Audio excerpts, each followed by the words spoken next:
అందరూ ఎలా ఉన్నారు? ముందుగా మీరు కనుక నా ఛానల్ ఫస్ట్ టైం చూసినట్టయితే please subscribe to my channel. ఈరోజు మన ఛానల్లో ఎమ్మిగా తోటకూర కర్రీ ఎలా చేయాలో చూద్దాము. తోటకూర కర్రీ అని అనుకోకండి, తోటకూర బాధితులు చాలామంది ఉన్నారు.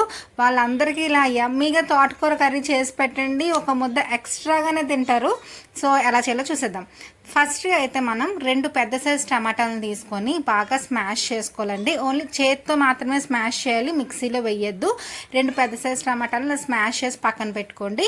తర్వాత కరివేపాకు అలాగే కొంచెం వెల్లుల్లిపాయలు కూడా తీసుకోండి.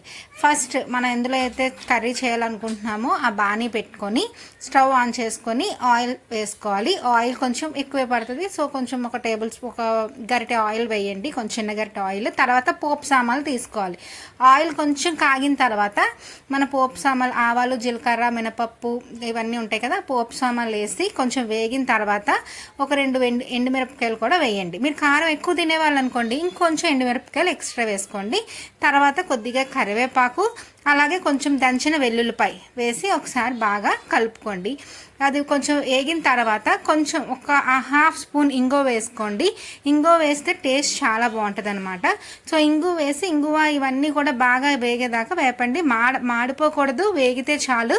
చూసారా కొంచెం కలర్ మారి వేగినట్టున్నాయి కదా. ఈ టైంలో మనం ఏం చేస్తామంటే ఒక పెద్ద సైజ్ ఆనియన్ తీసుకోండి, ఒక మీడియం సైజ్, మరీ పెద్దది అవసరం లేదు. ఒక మీడియం సైజ్ ఆనియన్ తీసుకొని ముక్కలుగా కట్ చేసుకొని అలాగే ఒక పచ్చిమిరపకాయ వేసాను. పిల్లలు మరీ ఎక్కువ కారం అయితే తినరు కదా, మీరు ఇంకొంచెం కారం తినే వాళ్ళైతే ఇంకో 2 పచ్చిమిరపకాయలు ఎక్స్ట్రా వేసుకోండి. ఇలా వేసుకున్న వాటిల్లో కొంచెం ఒకసారి బాగా వేపుకుంటే మరీ వేగక్కర్లేదు, జస్ట్ కలర్ మారితే చాలు. కొంచెం సాల్ట్ వేసుకోవాలి. సాల్ట్ వేసుకుంటే ఆయిల్ కొంచెం ఉల్లిపాయలు త్వరగా వేగుతాయి అన్నమాట. ఈ లోపల ఉల్లిపాయలు వేగే లోపల తోటకూరని ఇలా చిన్న చిన్న ముక్కలుగా కట్ చేసుకోవాలి. చూసారా ఉల్లిపాయలు గోల్డెన్ బ్రౌన్ కలర్ వచ్చాయి కదా, ఇలా వేగితే సరిపోతుంది. ఓకే, ఈ టైంలో మనం ఏం చేస్తామంటే మనం ఇందాకలా పక్కన పెట్టుకున్న తోటకూర ఉంది కదా, కట్ చేసిన తోటకూర, ఆ తోటకూర ఇందులోకి వేసుకోవాలన్నమాట.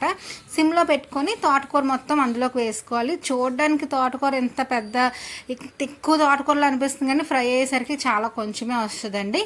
సో తోటకూర మొత్తం కూడా ఒక పెద్ద కట్ట తోటకూర అంతా కూడా ఇలా కట్ చేసి వేసుకొని బాగా వేపుకోవాలి.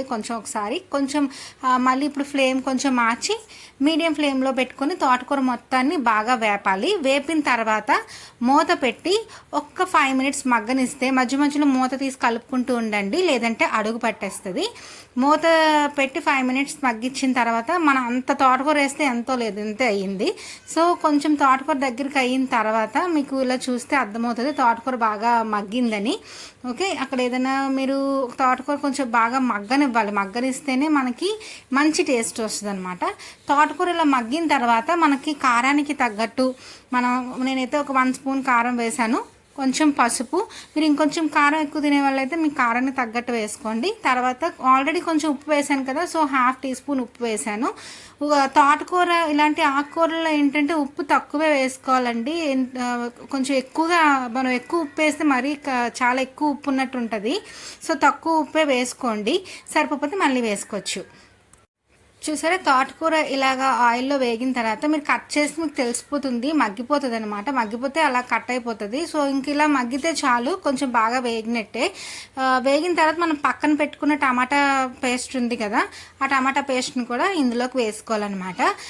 ఇంత వేగితే ప్రాపర్టీస్ పోతాయేమో అని అనుకోకండి. అస్సలు ఉడకబెట్టో ఎలాగో చేసో పెట్టి ఇష్టం లేకుండా పెడితే అది సరిగ్గా తినరు పిల్లలు. ఇలా కానీ చేసి పెడితే ఇంకొక ముద్ద ఎక్స్ట్రా తింటారు. సో వేగనివ్వండి, తప్పలేదు. ఇలా టమాటాలను కూడా బాగా మిక్స్ చేసిన తర్వాత మూత పెట్టి ఒక 3 మినిట్స్ మగ్గనివ్వండి. ఓకే, మధ్యలో ఒకసారి మూత తీసి కలుపుకుంటూ ఉండండి. ఒక 3 మినిట్స్ మగ్గితే టమాటాలు ఇలా కొంచెం చూసారా జ్యూసీగా దగ్గరకు అవుతుందన్నమాట. ఒకసారి టమాటాలను కొంచెం బాగా వేగనివ్వాలి. వేగి దాని నుంచి ఆయిల్ పైకి తేలాలన్నమాట. సో అలా పైకి తేలేదాకా మళ్ళీ ఇంకొకసారి మూత పెట్టుకొని ఇంకొక 1 మినిట్ అలా మగ్గనిస్తే ఆయిల్ అలా పైకి తేలుతుంది. ఈ టైంలోనే నేను కొంచెం కొత్తిమీర వేసాను. కొత్తిమీర వేసి ఒకసారి బాగా మిక్స్ చేసుకొని ఆయిల్ కొంచెం పైకి తేలేదాకా వేపితే సరిపోతుందండి. ఇంకా మనకి కర్రీ అయితే రెడీ అయిపోయినట్టే. సో ఒకసారి కొత్తిమీర కూడా వేగాలి కాబట్టి ఒకసారి కలుపుకొని మూత పెట్టి ఇంకొక 1-2 మినిట్స్ ఉంచాను అంతే. ఇంకా చూసారా ఆయిల్ అలా పైకి తేలుతూ చాలా యమ్మీగా ఉంటుందండి. టేస్ట్ కూడా చాలా బాగుంటుందండి. ఏదో తోటకూర అలాగా అనుకుంటారు కానీ ఇలా వండితే మాత్రం టేస్ట్ చాలా బాగుంటుంది అనమాట. అంతేనండి, మన కూర రెడీ అయిపోయింది.